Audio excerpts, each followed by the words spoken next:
alcohol and energy drinks.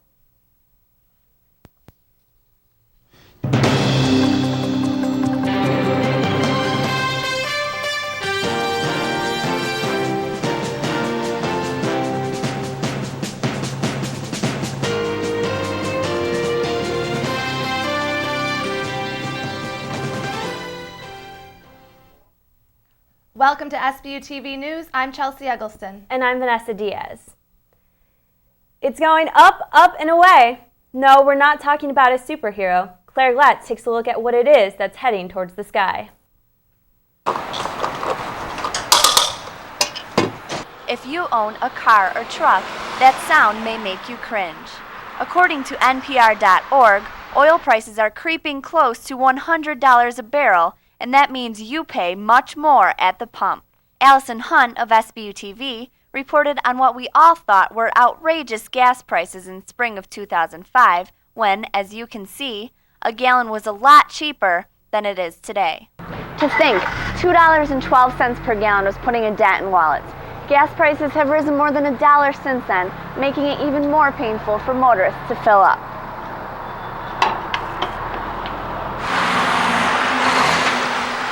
I live outside of Philadelphia and I had to go home last week, so it's a real hurt to my bank account. We've had to cut back on certain things and we haven't put as much gas in our vehicles so we could buy other things.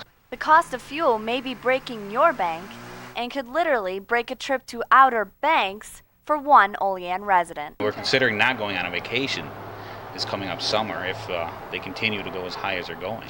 This Portville resident has been stuck at home more than she would like to be. We aren't going out to eat as much. The other thing it's affecting is my Christmas shopping. I am going to do a lot of it online. And if prices continue to climb, we probably would think of trading our older car in and getting a more fuel-efficient vehicle. If it didn't snow, I'd be on a motorcycle or one of them little scooters, which I thought about getting. For Sbu TV, I'm Claire Glatz. According to NPR.org, oil prices may continue to go up. This will not only affect gas prices, but also cost to heat your home, take a trip on an airplane, and send packages. High-energy cocktails? One recent study found they're a recipe for disaster. I took a closer look.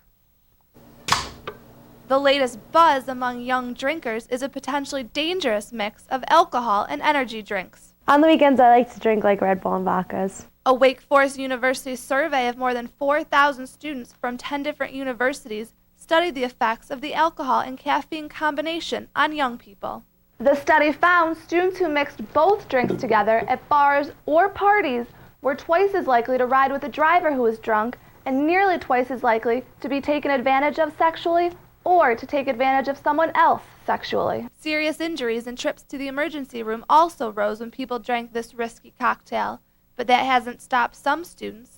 It was not actually until recently that I learned that mixing them together is bad for you, but I still drink them anyway. I know that it's bad, and they always tell you not to do it, and I've kind of like seen articles, but not really ever read them. The study's author said an energy drink's high caffeine level masks symptoms of drunkenness and keeps drinkers awake longer, which leads people to drink more than their body can handle. Usually the nights that I drink Red Bull and vodkas, I find myself staying later at the bar and like staying in town later than I normally would.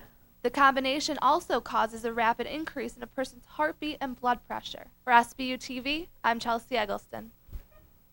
29 state attorney generals have already condemned the combination of alcohol and energy drinks, but no legislation has been passed. Some unpleasant facts about America's addiction to fast food came to St. Bonaventure campus this week. The man who brought the story to the screen was a featured speaker to students and faculty alike. Amanda Fuller reports. Meat. It's an American dietary staple, but have you ever wondered how it goes from this to the food on your plate? It's a lost knowledge about our food and where it comes from and how it's made. Investigative journalist and Fast Food Nation author Eric Schlosser recently visited St. Bonaventure. Without further ado, let's welcome our guest, Mr. Eric, to discuss with students the social injustices of the U.S. agricultural industry. The more meat they can ship out of there, the more profitable it is. So they speed the line up as fast as they possibly can. So what is in the meat we eat? There are these chemical companies that are manufacturing the taste of some of my favorite foods. There's manure on the hide. When you're eviscerating it and removing its stomach and intestines, stomach matter can get all over the meat, and that's where the dangerous bacteria are. This year, over 20 million pounds of beef have been recalled due to possible contamination. Schlosser's beef with the meatpacking industry isn't just what's in the meat. In 2003, the Bush administration changed the form that you fill out when there's an injury at a meatpacking plant and eliminated huge categories of serious injury from even being counted. Workers aren't the only ones to struggle with unsatisfactory conditions. We've begun to treat livestock like industrial commodities. We've been eating pork that comes from hogs that are confined in a building their whole lives, thousands of them crammed together. We've only been doing that for 25 years. This fundamental shift in how we produce livestock that I think is incredibly cruel. Open your eyes, think for yourself, and then if you want to go to McDonald's and have a hamburger, at least you know what you're biting into. Schlosser is on the trail of another controversial subject. He's writing a book on the U.S. prison system. A crime committed across the world hits home at St. Bonaventure University. Michael Postles reports. In the last 4 years, St. Bonaventure University students have spent part of their summer studying in Perugia, Italy. While there, they have opportunities to see the sights and make new friends. But they never really get to know who they meet. Personally, I'm very comfortable with people, and just knowing that, anybody, even the nicest person in the world, could be a rapist or a murderer. Dia Lumumba, known as Patrick by St. Bonaventure students, is now under arrest on suspicion of involvement in the murder of Meredith Kircher. There are some articles that are so descriptive, it's almost like storytelling of all the events that the police over in Italy have broken down. And just hearing these things and thinking that that's Patrick is just bizarre. It's hard to even really think it's true. It kind of seems like it's a movie. Patrick was known by the students as a friendly man. And there's a picture of me on Facebook with my arm right around him. Like, no care in the world, and I had no idea who this guy was. St. Bonaventure University still intends to provide students with an opportunity to immerse themselves into Italian daily life and culture for 5.5 weeks in Perugia this upcoming summer. For Sbu TV, I'm Michael Postles. St. Bonaventure students are scheduled to be studying in Perugia from May 22nd to June 28th. The parents of a former St. Bonaventure students turned themselves in to Olean city officials this week. The parents of a former St. Bonaventure student involved in a hit-and-run death last spring were themselves arrested and charged this week. Anthony C. and Donna Alvino turned themselves in Olean on the morning of November 13th. They face the charges of covering up their son's role in the January 20th hit-and-run death of UConn freshman Carly Wines. The parents entered a plea of not guilty. Their son, Anthony, will be sentenced for his role on January 23rd. Some dorms at St. Bonaventure University offer students a life of luxury, but what about the dorms that have been left behind? Alex Cole brings you the story. St. Bonaventure students spend over $7,000 in room and board fees each year. Is it money well spent? Some students don't think so. I expect a not broken floor with bad glass or holes in ceilings, or I'd like it up to par living standards, really. Welcome to the St. Bonaventure dorms. Some of these issues have existed for weeks, even months. Why haven't these problems been fixed? Maybe it's because maintenance workers don't perform routine building inspections. There is an annual process at the end of the school year. There is no, other than that, there is no formal inspection for everything that might be broken in the building by anyone, really. Or maybe there's a shortage of maintenance workers. Some institutions have much more elaborate work request systems than we have, and we keep thinking if we could hire one more person, we'd hire a repairman, not a paper pusher. But this bag contains debris from a third Doyle shower that caved in almost over a month ago. Can you imagine little pieces of that falling on your head? Some of these problems violate the government's occupational health and safety standards. According to OSHA's website, all facilities should be kept free from protruding nails, splinters, loose boards, and unnecessary holes and openings. So what would maintenance have done if someone cut themselves on a broken glass door? It's likely to be blood. So we're going to have to get somebody from our housekeeping department who has the right training and equipment and so on to clean up blood because of the the biological hazard that's associated with handling other people's blood. Then we would, as far as the glass is concerned, we would handle it in the same way. In the meantime, students will have to watch their step and look out for their own safety. Alex Cole for Sbu TV. The university maintenance staff fixed some of the problems brought to their attention after the story was shot. A cake with candles and presents, lots of presents. It's what usually comes along with a young girl's birthday. But as Karen Mallett reports, one Pennsylvania 10-year-old had another wish in mind. Giggling in grass skirts, friends relishing the last few lazy days of summer. Memories of Allie Hilbert's 10th birthday. Only one thing was missing. I just didn't really want anything for my birthday. Instead of gifts, she said, how about if we donate to the soldiers? And I said, okay, but you're not going to get anything then. If you tell people to bring things. And she's like, that's okay. So that's what we did. In lieu of presents, Allie requested her birthday guests bring toothpaste and toothpicks, socks and snacks to be packaged up and sent to the troops. I thought that they deserve to have some presents for my birthday. With 30 care packages ready to send, Allie and her family turned to the internet and found this website, soldiersangels.com. The founder provided Allie with an address. The packages reached Afghanistan and an Air Force battalion who had recently lost a few of its own airmen. Letters came back to Allie with thanks from a faraway land. I felt like just so happy that they really liked what I did for them, and they were just happy about that. With gratitude, the troops sent Allie an American flag that flew on an AH-64 Apache helicopter after September 11th. You always hear that one person can make a difference, and every man should try. This young lady has already made a difference, and it's going to grow from there. Allie's gift to the troops and the lesson that what you give comes back tenfold. In Albany Township, Karen Millette, 69 News.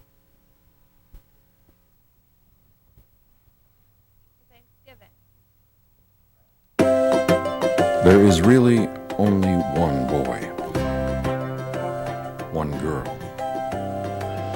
one tree, one forest, one ocean, one mountain, one sky, and one simple way to care for it all. Please visit earthshare.org and learn how the world's leading environmental groups are working together under one name, Earthshare. One environment, one simple way to care for it.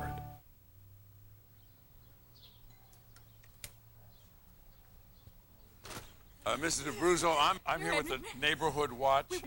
Yes! Yeah. Oh, no. I'm signing up people for the Neighborhood Watch. You made our dreams come true. You have your cameras here? Where are you going, Mr. McMahon? I'm going to check with the lady next door. Yeah. Help play a part in the safety of your community. To find out how you can start or join a Neighborhood Watch, log on to usaonwatch.org.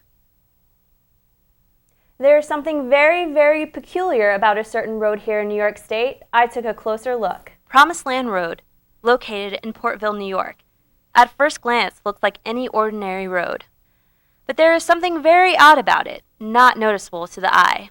According to rumors, drive on this hill, put your car in neutral, and instead of rolling forward downhill, the car will roll backwards. We decided to test it out for ourselves, and this is what happened. What about the reactions inside the car? Why are we going backwards? It doesn't make any sense. I know, it's the weirdest feeling ever. Is it just your car? Now that we have proven the rumor true, we decided to test other objects, all with the same result of rolling backwards instead of forward. So what exactly is up with this hill? It's just a very simple example of an optical illusion. That what's happening in fact is that you are changing from a higher elevation to a lower elevation, and hence gravity is acting on your vehicle. I guess it doesn't really matter if it's just an optical illusion. In the end, it's just both an odd and fun experience. For Sbu TV, I'm Vanessa Diaz. If you do decide to check out Promised Land Road, remember to be courteous to the people that live in the area. Sometimes they're sleek sports cars, but more often they're what Dad has picked out for safety reasons. Carolyn Bayard examines the kinds of rides on the St. Bonaventure campus. For the St. Bonaventure student with places to be, having a car is essential for everyday life. Love it, you know? Just feel the need for speed every once in a while. But it's not always about riding in style if you're a student who's low on dough. 1993 Honda Accord. It's got the rust to prove it. Basically the biggest piece of crap ever purchased by my father. Having any car that works is better than being stranded without a ride. A lot of people make fun of me because my car is so big and old and mom-like, but I'm just happy to have a car because it's really nice to have a car whenever I need it to get around, only in campus. I had a Nissan Altima, and then when I decided to come to school up here, my dad's like, well, that's not really going to work for you, so he bought me the SUV. Less than half of students at St. Bonaventure registered their cars with security services this year. But try and find an empty parking spot in this lot behind Plasman Hall while class is in session, and you'll think everyone's a driver. I drove. You drove. No, Adam drove. Of course, not everyone at St. Bonaventure gets behind the wheel. I don't drive because I don't have a license, but it's not too big of a deal because I can ask rides from my friends or my housemates. And if worse comes to worse, I can always ride or walk to school. Riding a bike or carpooling with friends can make being a pedestrian a lot easier than having your own set of wheels. Yeah, you can carpool, save gas from the homestead. Especially if you have all your classes around the same time, I think it's a lot easier. Oh, yeah. Sometimes sacrifices must be made for the luxury of having a car at college. This would be the driver's side mirror. It's knocked off by some juvenile delinquent. It's hard because it takes up a lot of gas, and it's hard to fit it into my budget because I never had a car before. For Sbu TV, I'm Carolyn Bayard. It costs a student $80 to have a car on the Bonaventure campus, plus the occasional parking ticket. A St. Bonaventure administrator has been promoted to a new position. Brenda McGee Snow has been named Senior Vice President for Finance and Administration at St. Bonaventure University. Snow has been the Vice President for Finance for several years and is considered to be the top administrator under Bona President Sister Margaret Carney. The university also announced a number of other internal promotions this week. A nonprofit organization will benefit from the efforts of some St. Bonaventure students. St. Bonaventure students will be helping to raise money for the literacy volunteers of Cattaraugus County by hosting a Shop for a Cause event on Thursday, November 29th from 10 a.m. until 4 p.m. in Doyle Dining Hall. All proceeds and donations will go to the organization. For more information concerning the literacy volunteers, you can visit www.oleanlibrary.org/LVCC. Whether you burned yours to a crisp last year or never roasted one in your life, Stephanie Nikolaou has the turkey how-to for you. Imagine you're home for the holidays and the unthinkable happens. You're asked to help prepare the Thanksgiving turkey. If you've never cooked the American classic, relax. It's easier than it looks. If you are purchasing the turkey, know how many people will be eating it. A pound of turkey per person should be plenty. This is a 10-pounder, perfect for feeding my roommates and for making leftover sandwiches. Thaw a frozen turkey in the refrigerator, never at room temperature because surface bacteria multiplies when it's warmer. Place the frozen turkey in the original packaging in a shallow pan in the refrigerator. Every 5 pounds takes 24 hours to defrost. My turkey's 10 pounds, so it will take 2 days. You can speed up the process by placing the turkey in a clean sink filled with cold water. Change the water every half an hour. Allow 30 minutes per pound to thaw. Immediately cook the bird or place it in the refrigerator after it's done thawing. Next, remove the wrapper. Don't rinse the meat. The roasting temperature destroys any surface bacteria. Remove the neck and the giblets from the body. The National Turkey Federation recommends preheating the oven to 325 degrees and using an open pan to cook the turkey. Turkey meat is sensitive to intense heat. For the first hour to hour and a half, you're going to want to make an aluminum tent to put over the skin of the turkey. Place the turkey in the oven. An 8 to 12 pound turkey takes about 3 to 3.5 hours to cook. Be sure to wash anything that the raw meat touches, including utensils and the kitchen counter. When the meat thermometer reaches 180 degrees Fahrenheit in the thigh and 170 in the breast, the turkey is done. The bird is ready when it reaches the correct temperature or when the gauge pops up. Let it sit for 15 to 20 minutes before carving. And that's it. Your loved ones will surely be impressed with your knowledge of this Thanksgiving Day staple. For Sbu TV, I'm Stephanie Nikolaou. This year marks the 361st Thanksgiving Day celebration in the United States. Coming up on sports, St. Bonaventure men's basketball had their home opener, and the Buffalo Sabres took on the red-hot Ottawa Senators. So, son, what'd you do in school today? Well, first I went to spelling, and then that was over. And then study hall, and then that was over. And then it was lunchtime, so I went to lunch. And then I ate it, and then lunchtime was The less over. art Then kids we had get, recess, and then that the was more it over, shows. And then school was over, and now I'm here. Are yours getting enough? Sounds like yesterday. Art. Ask for more. I come from Ukraine. For 52 years, I'm in United States. For the first time, I felt like I have a right to be on this earth. This country, if you put your mind in anything, you will succeed. We are free. We can travel. We can go any place. We can, whatever we want. Freedom to me means my life.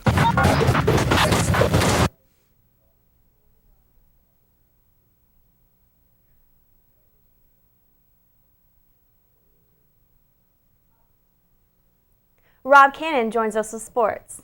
Thanks, Vanessa. St. Bonaventure has started the Mark Schmidt era.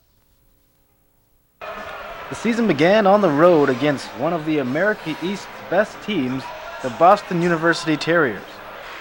Although Michael Lee started his senior season shooting 9 of 13 from the field with 24 points, sloppy play by the Bonnies cost the team the game.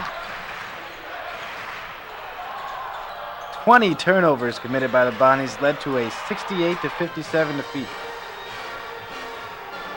On Monday, November 12th, the Bonnies faced their second straight America East opponent in their home opener against the Binghamton Bearcats. The season didn't stop 4,196 of the Bonnies faithful from coming out to see Mark Schmidt make his regular season debut on the Bob Lanier Court in the Riley Center. Bonnies fans came out with the brown and white on their minds and their skin. The team didn't disappoint. Michael Lee continued his stellar senior season by putting the Bonnies on the board first. The game stayed close throughout the first half.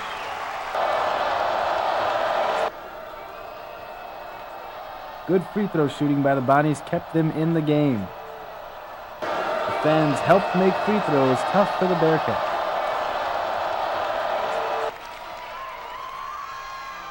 A 12-3 run by the Bonnies put them on top 41-33 at the half.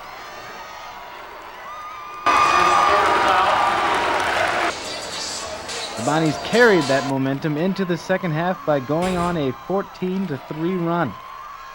The lead never dipped below double digits from that point on. A career high of 26 from Lee, a career high of 32 from Ferretti, and 87% free throw completion carried the Bonnies to a 97-80 victory.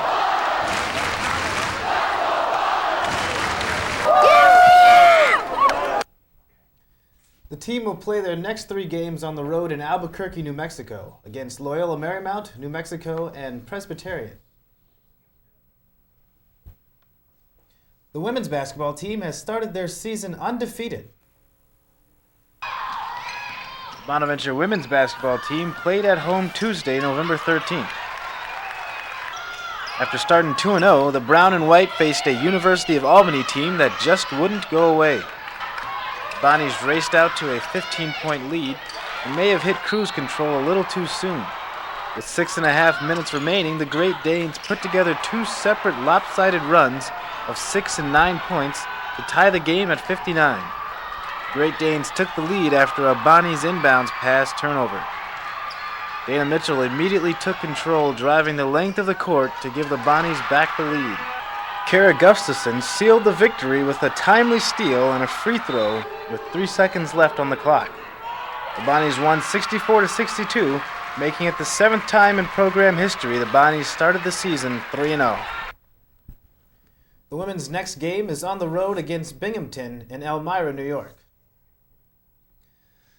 The Buffalo Sabres were looking to get back into the win column as they visited division rival Ottawa. Sabres were facing the Senators for the first time since Ottawa defeated Buffalo in last season's Eastern Conference Finals.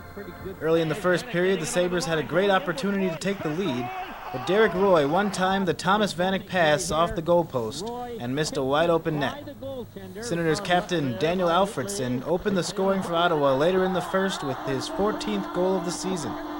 Just 58 seconds later, Buffalo's Jochen Hecht knocked the loose puck home to tie the score at 1. But late in the period, after a nice save by Sabres goalie Ryan Miller, Alfredson scored his second goal of the night off the rebound. The power play goal gave the Senators a 2-1 lead after 1. In the second period, Ottawa would add some insurance as Shawn Donovan scored to increase the Senators' lead to 3-1. Midway through the third period, on a two-man advantage, Roy scored his 6th goal of the year to bring Buffalo to within 1. Despite 37 shots on goal, it wasn't enough, as the Sabres fell by a final of 3-2. The loss was Buffalo's 3rd straight and 6th in 7 games. Next up, the Sabres will host Montreal and Ottawa.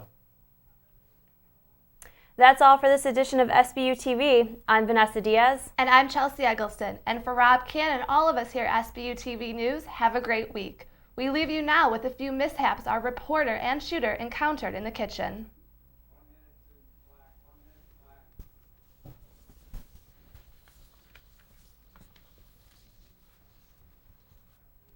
In the refrigerator in a shallow pan, and make sure to keep it in its original packaging.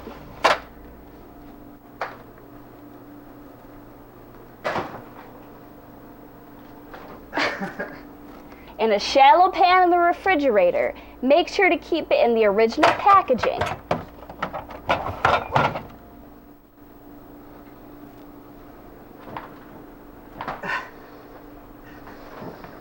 One more time.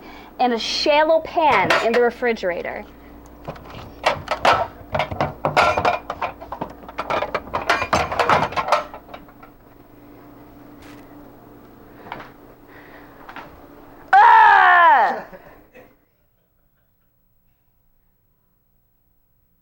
In a shallow pan in the refrigerator.